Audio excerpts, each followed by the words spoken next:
पालघर जिल्ह्यातील तलासरी तालुक्यात गेल्या काही दिवसांपासून पहाटेच्या वेळी दाट धुक्याची चादर पसरत असून कडाक्याच्या थंडीने जनजीवनावर मोठा परिणाम जाणवत आहे।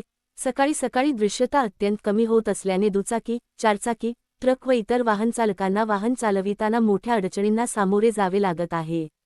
पहाटेच्या वेळी रस्त्यावरील काही मीटर अंतरही स्पष्ट दिसत नसल्याने वाहनचालकांना हेडलाईट व एक्स्ट्रा लाईट सुरू ठेवून अतिशय सावधपणे वाहन चालवावे लागत आहे।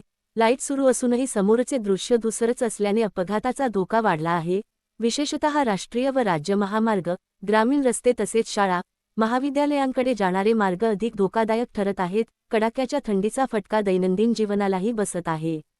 पहाटे शेतात कामासाठी जाणारे शेतकरी, कामगार, दूध उत्पादक तसेच शाळा, महाविद्यालयात जाणारे विद्यार्थी थंडी व धुक्यामुळे त्रस्त झाले आहेत। लहान विद्यार्थी, वृद्ध नागरिक आणि रस्त्याने प्रवास करणारे प्रवासी यांच्यावर थंडीचा प्रतिकूल परिणाम स्पष्टपणे दिसून येत आहे। ग्रामीण भागात सार्वजनिक वाहतूक मर्यादित असल्याने दुचाकीवर प्रवास करणाऱ्यांचे प्रमाण अधिक असून दाट धुक्यामुळे जीव मुठीत धरून प्रवास करावा लागत आहे। काही ठिकाणी सकाळच्या वेळापत्रकावरही परिणाम होत असून नागरिकांनी अत्यावश्यक कामाशिवाय पहाटेचा प्रवास टाळावा, असे आवाहन स्थानिकांकडून करण्यात येत आहे।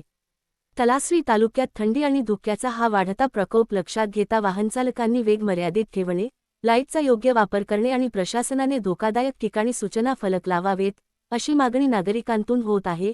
महाराष्ट्र लाईव्ह न्यूज पत्रकार संतोष ठाकरे, तालुका प्रतिनिधी तलासरी।